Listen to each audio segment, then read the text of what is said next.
आज अधिवेशनाच्या विधिमंडळाच्या अर्थसंकल्पीय अधिवेशनाचा पहिला दिवस आहे। गेले 22-23 वर्ष विधानसभेचा सभागृहाचा सदस्य म्हणून मी काम करत असताना आजचा दिवस माझ्यासाठीच नाही तर सर्वांसाठीच प्रचंड दुःखाचा दिवस आहे। आपल्याच एका सहकार्याच्या श्रद्धांजली सभेत बोलण्याची वेळ येणं यासारखं दुसरं दुर्दैवी काहीच असू शकत नाही। आणि त्यातही तो सहकारी अजितदादांसारखा उमदा स्पष्टवक्ता राजकारणी असेल तर सगळ्यांनाच खचून जायला होतं, ही वस्तुस्थिती आहे। अजितदादा आपल्यातून जाऊन आता जवळजवळ 1 महिना होईल, पण अजितदादांची आठवण आल्याशिवाय एकही दिवस जात नाही, ही वस्तुस्थिती आहे। दादांच्या जाण्याने निर्माण झालेली पोकळी कधीच भरून निघणार नाही। मी सर्वप्रथम अजितदादा पवार यांना भावपूर्ण श्रद्धांजली अर्पण करतो। खरं म्हणजे आपल्या सगळ्यांनाच पावलोपावली अजितदादांची उणीव भासते आहे। कालच्या पत्रकार परिषदेत अजितदादा नव्हते। आज छत्रपती शिवाजी महाराजांच्या पुतळ्यास आम्ही अभिवादन केलं, पुष्पहार घालून नतमस्तक झालो, तिथेही दादा नव्हते। शिवनेरीवर शिवजयंती साजरी करायला गेलो, तिथेही दादा नव्हते। आताही बाजूला बसलेले दादा नाहीत। दादा आपल्यासोबत नाहीत हे अजूनही मनाला पटण्यासारखं नाही, ही वस्तुस्थिती आहे। सगळं काही व्यवस्थित सुरू होतं, निवडणुकाही संपत आल्या होत्या।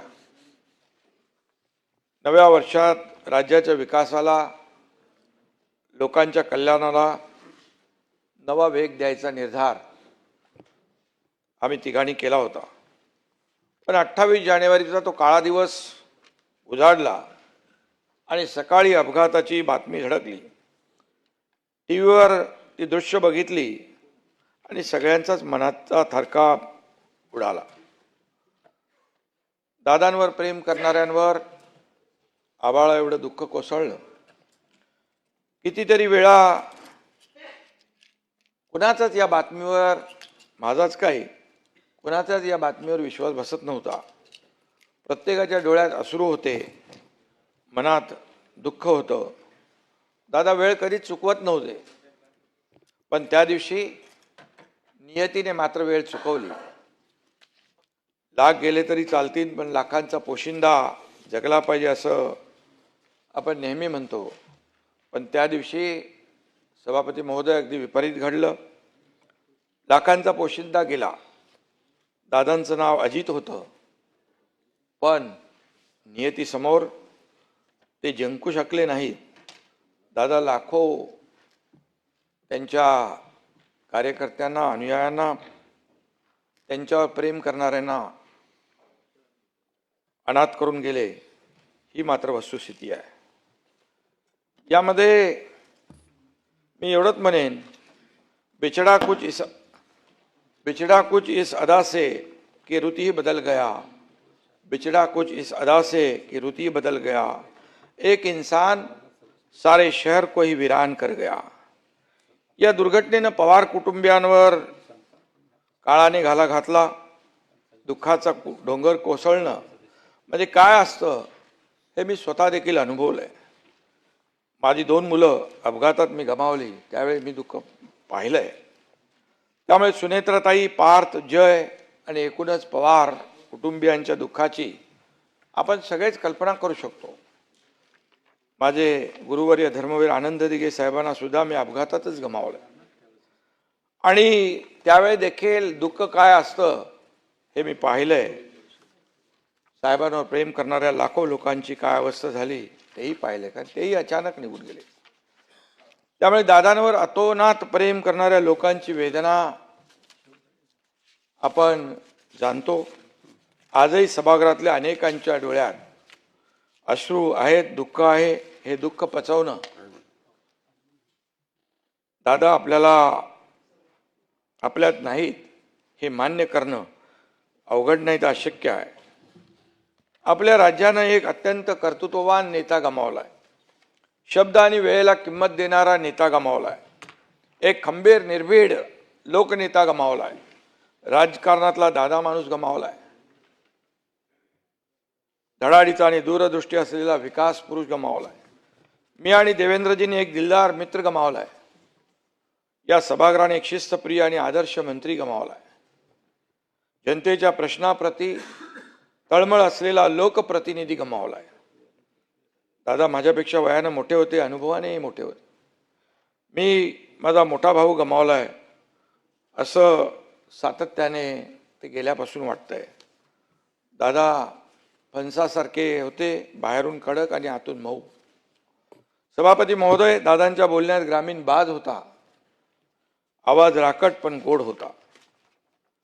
एकनाथराव ही दादांच्या स्टाईलची हाक माझ्या कानात आजही घुमते आहे. सभागृह असो, पत्रकार परिषद असो, कार्यक्रम असो, कॅबिनेट असो, अधिवेशन असो, प्रत्येक वेळी दादांची आठवण आपल्या प्रत्येकाला येत राहणार. बजेट अधिवेशन म्हणजे दादांचंच अधिवेशन. सचिव, अधिकारी, आमदारांच्या फायलींमध्ये बिझी असलेले दादा आपल्या सगळ्यांना आठवत आहेत. आणि त्यावेळी त्यांची जी काय तगमग असायची ती आपण पाहिलेली आहे. आणि इथं खरं म्हणजे खालच्या सभागृहात जयंतरावांनी 10 वेळा, सुशीलकुमार शिंदेनी 9 वेळा अर्थसंकल्प सादर केला.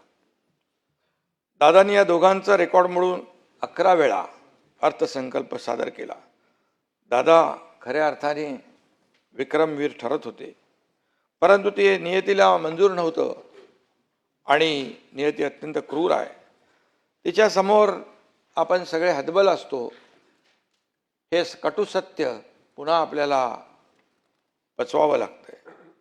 मी मुख्यमंत्री झाल्यानंतर माझा आणि दादांचा जवळून संबंध आला, कारण ते कॅबिनेटमध्ये उपमुख्यमंत्री आणि अर्थमंत्री होते. पूर्वीच्या महाआघाडी सरकारमध्ये काम करताना आम्ही दोघं एकत्र काम केलेलं आहे. आणि त्याच्यानंतर काही प्रस्ताव थांबले, त्याला सुधारित मान्यता देखील दिल्या, कामांचा निधी वाढवला. असे प्रस्ताव कॅबिनेटमध्ये आल्यानंतर दादा अधिकाऱ्यांना सांगायचे, आता निधीची तरतूद करतोय, पण प्रकल्प वेळेत पूर्ण झाला पाहिजे. हे आवर्जून सांगणारे दादा मी पाहिलेत. अजितदादा प्रचंड अभ्यासू होते. प्रशासनावर त्यांची मजबूत पकड होती, मांड होती. एखादी नवी योजना आली की ती फिजिबल आहे का, त्याचा लोकांना किती फायदा होईल याचा दादा बारीक अभ्यास करायचे. दादांनी हातात फाईल घेतली की अक्षरशः काही सेकंदात त्याची नजर कागदावरून स्कॅन व्हायची. त्यात काय कमी जास्त आहे ते ओळखायचे आणि चुका असतील तर त्या काढून सेक्रेटरीना सांगायचे देखील. सहकार, कृषी, जलसंपदा, ऊर्जा, पायाभूत सुविधा अशा महत्त्वपूर्ण विषयांमध्ये त्यांचा सखोल अभ्यास होता. बैठकीत साधा कागदाचा कपटाही खाली पडला तो चालायचा नाही, त्यांना चालायचं नाही. स्वच्छता आणि टापटीप ही दादांकडून शिकण्यासारखी गोष्ट आहे. नैसर्गिक संकट असो किंवा राजकीय, दादांना कधी निराश झालेलं पाहिलं नाही. दादा कधीच नकारात्मक बोलायचे नाहीत, कायम पॉझिटिव्हच राहायचे आणि प्रॅक्टिकल राहायचे. कोविडमध्ये मंत्रालयातून नियंत्रण करणारे दादा डोळ्यासमोर उभे राहतात. गेले 25-30 वर्ष मी आणि अजितदादा आम्ही दोघंही राजकारणात आहोत. या काळात आमच्या असंख्य भेटी झाल्या. शेकडो बैठकांमध्ये एकत्रही आम्ही होतो, एकत्र कामही केलं, अनेक सभाही एकत्र केल्या. त्यातल्या अनेक घटना, किस्से, प्रसंग सारखे डोळ्यासमोर येत असतात. त्यातल्या 2-4 घटना प्रामुख्याने आठवतात. त्यातली एक घटना आपण सर्वांनी टीव्हीवर पाहिली.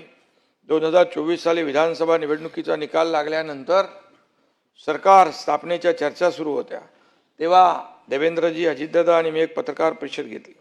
कोण कुठल्या पदाची शपथ घेणार असं पत्रकार सारखं विचारत होते. आमची चर्चा सुरू होती आणि आमची चर्चा सुरू आहे, संध्याकाळपर्यंत सगळं काही स्पष्ट होईल असं मी पत्रकारांना सांगत होतो. पण पत्रकार काही मागे हटत नव्हते. तेवढ्यात दादांनी माझ्या हातून माईक घेतला आणि म्हणाले, एकनाथरावांचं मला माहीत नाही, परंतु मी मात्र उपमुख्यमंत्री पदाची शपथ घेणार आहे हे नक्की. त्यानंतर पत्रकार परिषदेमध्ये एकच हशा पिकला. पत्रकारांना ही बातमी मिळाली. दादांच्या हजरजबाबीपणाची अशी असंख्य उदाहरणं या ठिकाणी सांगता येतील. असेच अनेक उदाहरणं आहेत. आणि मी आणि अजितदादा आणि देवेंद्रजी यांचं एक बॉन्डिंग होतं आणि एक म्हटलं तर ट्रायंगल ऑफ स्टॅबिलिटी अशा प्रकारचं आम्ही काम करत होतो. आम्ही समभुज त्रिकोण होतो, सगळ्या बाजू सगळे कोण सारखे. आम्ही तिघे एकत्र आलो आणि महाराष्ट्राची भूमिती चांगली झाली. तवरून ताकभात ओळखतात तसे आम्ही एकमेकाच्या मनात काय ते ओळखू लागलो. पण काळाच्या मनात काय दडलं होतं हे कुणालाही ओळखता आलं नाही.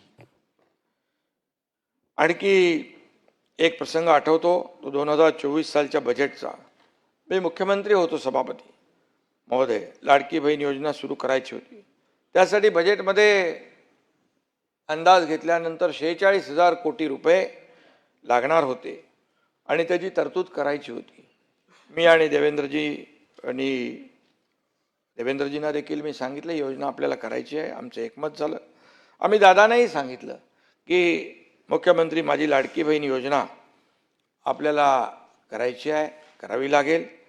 आणि त्यावेळेस मी मुख्यमंत्री असल्यामुळे आग्रह माझा जास्त होता आणि दादा कसलेले अर्थकारणी होते. त्यांनी लाडक्या बहिणींसाठी देखील तरतूद केली आणि विकास कामांना देखील निधी कमी पडू दिला नाही आणि आपल्या राज्याची आर्थिक स्थिती देखील, आर्थिक घडी देखील विस्कटू दिली नाही. हे दादांनी त्यावेळेस केलेलं काम आजही माझ्या डोळ्यासमोर आहे. राज्याचा आर्थिक गाडा दादांनी नीट सांभाळला. त्यानंतर प्रत्येक बैठकीत दादा अधिकाऱ्यांना काटकसरीने खर्च करा असा सल्ला द्यायचे. महाराष्ट्राची आर्थिक घडी बसवण्यासाठी त्यांच्या प्रदीर्घ अनुभवाचा आपल्या सगळ्यांनाच मोठा आधार वाटायचा. तो आधार आम्ही गमावला आहे, ही वस्तुस्थिती आहे. अधिवेशनाच्या काळात दादा पूर्ण वेळ सभागृहात थांबायचे. सभागृह संपेपर्यंत मी त्यांना बसलेलो पाहायचो आणि अधिवेशनाच्या काळात दादा पूर्ण वेळ थांबायचे आणि मंत्र्यांना देखील सांगायचे. संपूर्ण चर्चेत सहभागी व्हायचे आणि विरोधकांच्या प्रश्नांना उत्तरही द्यायचे. त्यामुळे बरेचदा आम्ही निर्धास्त असायचो. पण आता दादांची उणीव आम्हाला सातत्याने भासत राहणार आहे. दादांचं प्रत्येक बारीक सारीक गोष्टींवर लक्ष असायचं. कामाच्या क्वालिटीमध्ये कॉम्प्रोमाइज ते कधीच करत नव्हते. त्यांची नजर कामातल्या चुका झटकन शोधायची. एखादी इमारत नवीन उद्घाटनाला गेलो तर त्या पिलरच्या खांबाला रंग थोडा कमी पडलाय, वायर लटकते, जिन्याची पायरी बरोबर बसवलेली नाही, अशा छोट्या छोट्या कारणांकडे देखील त्यांचं लक्ष जायचं आणि अधिकाऱ्यांना देखील झापताना आम्ही पाहिलेलं आहे. महायुती सरकारमधले ते फक्त एक मंत्री नव्हते, तर प्रशासकीय कौशल्याचं एक चालतं बोलतं विद्यापीठ होतं असं म्हटलं तर वावगं ठरणार नाही. सर्वसामान्यांच्या विषयी दादांच्या मनामध्ये एक कायम कळकळ दिसली. भेटायला आलेल्या प्रत्येक कार्यकर्त्याची ते हस्त्याने चौकशी करायचे. चांगल्याला चांगलं म्हणायचे, त्याचं कौतुक करायचे. काम होण्यासारखं असेल तर लगेच करायचे, नाही होणाऱ्यासारखं असेल तर नाही म्हणून सांगायचे. चुकीचं काम घेऊन आला तर त्याला दादा झापायचे. दादा असाच असतो, प्रेमाने सांगणारा, हक्काने रागावणारा आणि गरज पडली तर प्रेमाने पाठीवर हलकाच हात ठेवणारा देखील असतो. राजकारणात नव्याने येणाऱ्यांसाठी दादा म्हणजे एक विद्यापीठ होतं. लोकप्रतिनिधी कसा असावा याचं मूर्तिमंत उदाहरण म्हणजे अजितदादा. मला सुपारीच्या खंडाचंही व्यसन नाही, दादा अभिमानाने सांगायचं. दादांना बेशिस्त गर्दी अजिबात आवडायची नाही. पण मी त्या काळात पाहिलं, माझ्या भोवती लोकांची सतत गर्दी असायची आणि मला सुद्धा या गर्दीवरून कितीतरी वेळा दादांनी बोलून दाखवलं. हे सांगताना त्यांचा उद्देश चांगला होता आणि या गर्दीमधून कोण कधी येईल काय या सगळ्या गोष्टी मला ते सांगायचे. कशाला गर्दीत जाता, एवढी रिस्क कशाला घेता. असं दादा मला नेहमी सांगायचे. एकनाथराव उशिरापर्यंत कधी आम्ही बसलो तर असं एअरपोर्टला किंवा इतर कार्यक्रमाच्या वेळी तर एकनाथराव रात्री उशिरापर्यंत काम करू नका, तब्येतीची काळजी घ्या, असा वडिलकीचा सल्ला देखील त्यांनी मला अनेकदा दिलेला आहे. ठाण्यात माझ्यावर लिहिलेलं एका पुस्तक प्रकाशनासाठी दादा, मी आणि देवेंद्रजी एकत्र होतो. तेव्हा त्यांनी अतिशय दिलदारपणे भाषण केलं आणि सर्वाधिक सह्या करणारा मुख्यमंत्री म्हणून त्यांनी माझं जाहीर कौतुकही केलं. दुर्दैवाने दादांना मुख्यमंत्री होता आलं नाही. दादाने ही सल त्यांनी आपल्या मिश्किल शैलीत तिथं बोलूनही दाखवली. ठाण्याच्या गडकरी रंगायतांमध्ये नशिबाने साथ दिली असती तर भविष्यात ते मुख्यमंत्री झाले असते. पण आपण सर्वांनी प्रांजळपणे कबूल करायला हवं की महाराष्ट्र एक कर्तृत्ववान नेत्याला मुकला आहे. सत्ताधारी असो की विरोधक, प्रत्येकाशी दादांचे मैत्रीपूर्ण संबंध होते. राजकारणात मतभेद असतात, वाद असतात, पण दादा खऱ्या अर्थाने अजात शत्रू होते असं म्हटलं तर वावगं ठरणार नाही. त्यांच्या बोलण्यात कधी पदाचा अहंकार नव्हता. राजकीय विरोधकांवर ते मार्मिक आणि खुसखुशीत टीका करायचे, पण कधी त्यांनी खालच्या स्तरावर टीका केली नाही. राजकारणाने त्यांनी राजकारणातही त्यांनी खिलाडूपणा जिवंत ठेवला, जपला. आणि त्याचबरोबर आयुष्यात अनेकदा एखादे निर्णायक पाऊल उचलावे लागतं त्यावेळेस निवडक सहकार्यांना विश्वासात घेऊन काही निर्णय घ्यावे लागतात. माझा आणि त्यांचा राजकीय प्रवास काहीसा समांतर म्हणावासा आहे आणि आम्ही घेतलेला निर्णय अचूक होता हे सिद्ध झालं. जनतेच्या न्यायालयामध्ये देखील ते सिद्ध झालं. मी, देवेंद्रजी आणि अजितदादा, आमची तिघांची कार्यशैली वेगळी होती, काम करण्याची पद्धत वेगळी होती. दादांचे काम पहाटे 5 वाजल्यापासून सुरू व्हायचं. ते अधिकाऱ्यांना कधी कधी 6 वाजता बोलवायचे, कधी 7 वाजता बोलवायचे. अधिकाऱ्यांची फरफट व्हायची, परंतु ते दादा नेहमी वेळेवर पोचायचे. आणि देवेंद्रजी दिवसभर सक्रिय असायचे. मी देखील रात्री उशिरापर्यंत, कधी कधी पहाटेपर्यंत काम करायचो. तिघांचे आमचं 24/7 या ठिकाणी काम करणारं सरकार होतं. आमच्या कामांच्या वेळांमध्ये फरक असला तरी सुद्धा एक धागा समान होता. आम्ही कायम सर्वसामान्य माणसांच्या कामांनाच प्राधान्य दिलं. सर्वसामान्यांचं सरकार म्हणून सर्वसामान्य लोकांना न्याय देण्याचा प्रयत्न आम्ही केला आणि सर्वसामान्यांच्या कल्याणासाठी निर्णय घेतला. एखादं काम करायचं म्हटलं तर दादा कधी मागे हटले नाहीत, ही वस्तुस्थिती आहे. आणि बोलून गेल्यावर त्यांनी आपले शब्द कधी मागे घेतले नाहीत, हे आपण पाहिलेलं आहे. त्या शब्दावर ते ठाम असत. परिणामांना सामोरं जायची देखील तयारी त्यांची ठेवायची. दादा आपल्या विधानामुळे काही वेळा अडचणीत देखील आले, पण त्यांनी त्यांच्या मोकळ्या ढाकळ्या स्वभावाला कधीच मुरड घातली नाही, ही वस्तुस्थिती आहे. आणि जो होगा देखा जाएगा असा त्यांचा बेधडक स्वभाव आपण सगळ्यांनी पाहिला आहे. त्यांनी परिणामांची पर्वा केली नाही.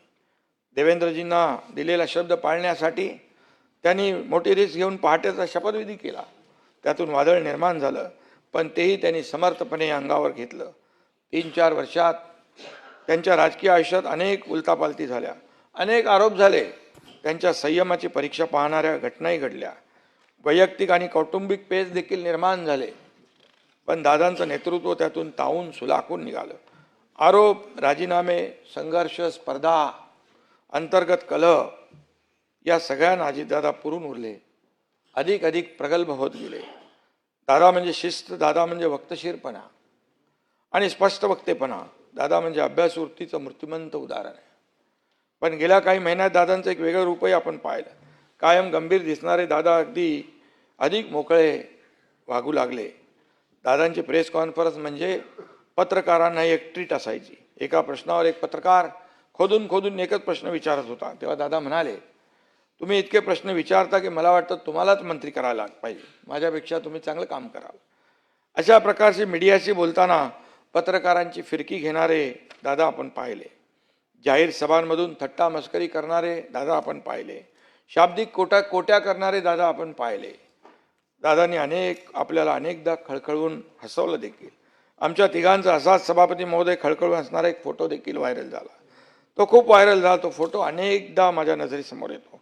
हसत खेळत सगळं सुरू असताना त्याचे असं रडवण्यात रूपांतर होईल असं कुणालाही स्वप्नात देखील वाटलं नव्हतं. काळाने केलेली जखम दीर्घकाळ ठसठसत राहणार आहे. 91 साली अजितदादांनी राजकारणात प्रवेश केला, तो खासदार म्हणून. परंतु ते दिल्लीच्या राजकारणामध्ये रमणारे नव्हते. त्यांना रस होता महाराष्ट्राच्या राजकारणात आणि महाराष्ट्राच्या विकासामध्ये. दिल्लीतून दादा महाराष्ट्रात आल्यानंतर त्यांची राजकीय कारकीर्द बहरली. दादा कायम राजकीय घडामोडींच्या केंद्रस्थानी राहिले. सभापती महोदय 1999 साली शरद पवार साहेबांनी राष्ट्रवादी काँग्रेसची स्थापना केली. अजितदादा त्यांच्यासोबत सावलीसारखे वावरले, सावलीसारखे राहिले. 7 वेळा आमदार, 6 वेळा उपमुख्यमंत्री, 11 वेळा बजेट मांडणारे वित्तमंत्री, वर्षभरासाठी विरोधी पक्षनेता, ही त्यांची चौफेर कामगिरी आहे. शरद पवार साहेबांपाठोपाठ आपलं होम ग्राउंड म्हणजे बारामतीचा किल्ला अजितदादांनी केवळ लढवला नाही, सांभाळला, बळकट केला. अजितदादांनी कधीच जातीपातीचं राजकारण केलं नाही. सहकार क्षेत्र म्हणजे त्यांच्या राजकारणाचं बाळकडू होतं. सहकारीची जाण असलेला त्यांच्यासारखा नेता पुन्हा होणे नाही, ही वस्तुस्थिती आहे. राज्याच्या जनतेने आमच्या महायुतीला ऐतिहासिक मॅन्डेट दिलं होतं. त्या जोरावर विकासाचा वेग वाढवण्याची वेळ या ठिकाणी आता होती. विकास कामांना गती देण्याची वेळ होती. सगळी परिस्थिती अनुकूल होती. त्याच वेळी हा दुर्दैवी अपघात घडला. दादा गेले. अवघ्या महाराष्ट्राला मान्यच नाही. दादांनी माघारी यावं असे सगळे म्हणत आहेत.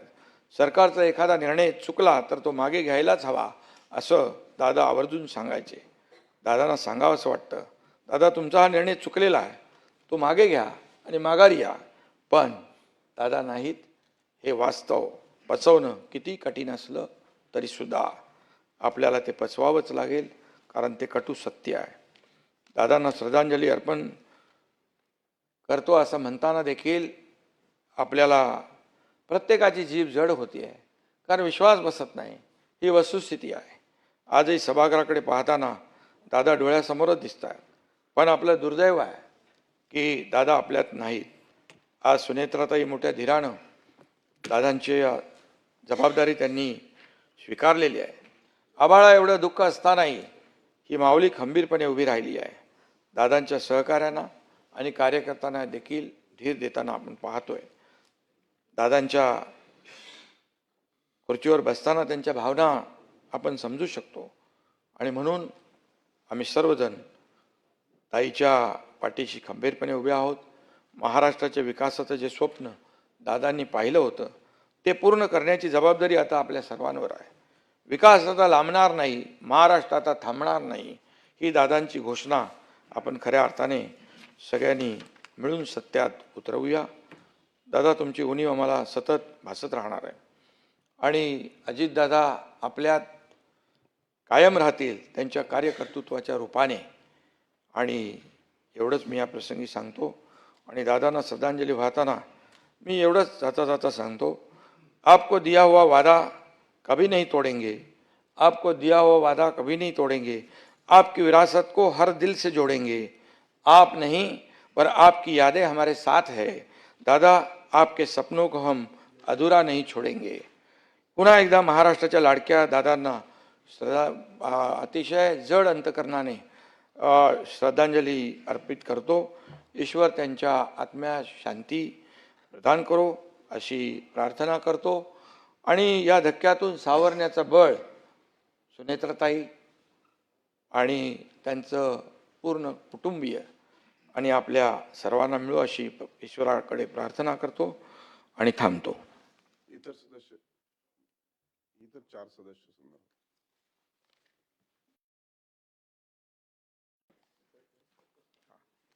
आणि प्रस्ताव मांडायचा.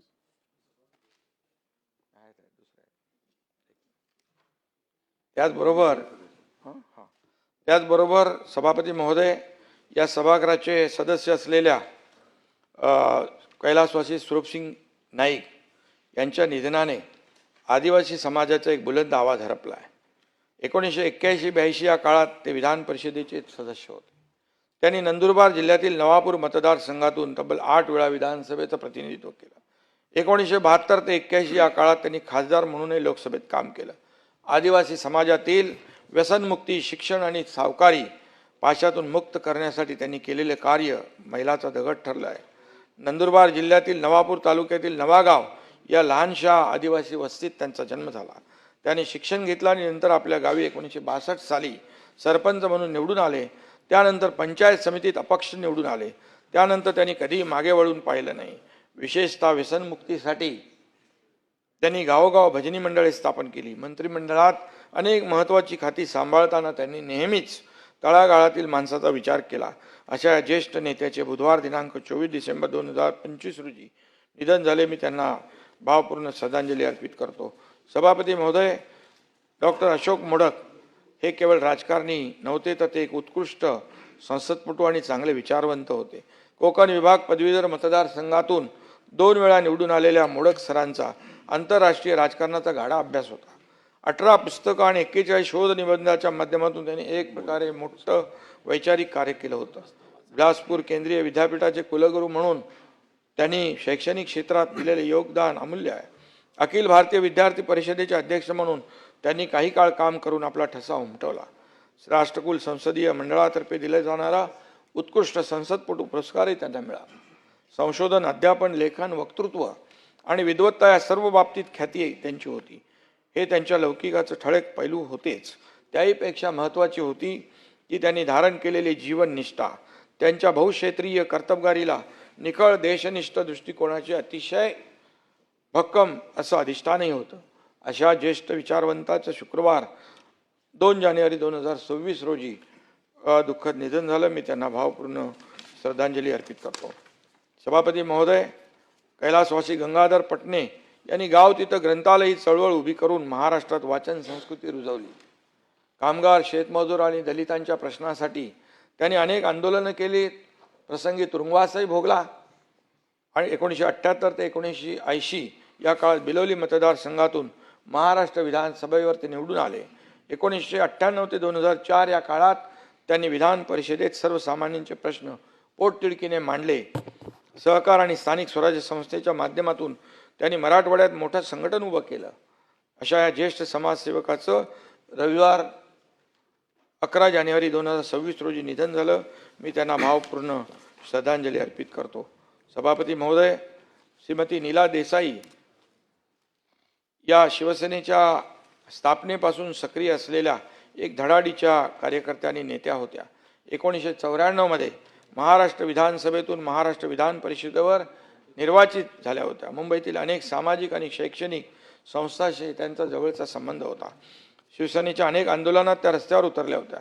गुजरात आणि पंजाब राज्यात शिवसेना पक्षाचा विस्तार प्रसार करण्यासाठी त्यांनी विशेष परिश्रम घेतले होते आणि महिलांसाठी प्रौढ शिक्षण आणि व्यवसाय मार्गदर्शनाचे त्यांनी केलेले कार्य अत्यंत कौतुकास्पद आणि अभिमानास्पद आहे. अशा या धडाडीच्या सदस्या आणि समाजसेविकेचं निधन शुक्रवार 16 जानेवारी 2026 रोजी झालं. मी त्यांना भावपूर्ण श्रद्धांजली अर्पित करतो. खऱ्या अर्थाने सन्मान्य सदस्यांच्या निधनानं राज्याच्या सार्वजनिक जीवनात मोठी पोकळी निर्माण झालेली आहे.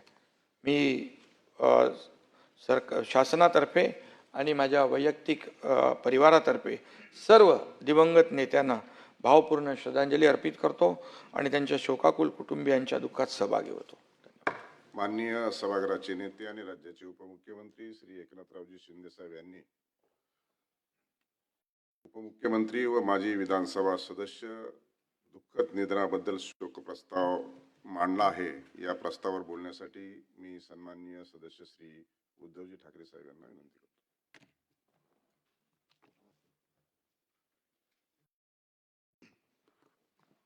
सभापती महोदय, मांडला ना, मी मांडला आहे असं म्हटलं ना प्रस्ताव.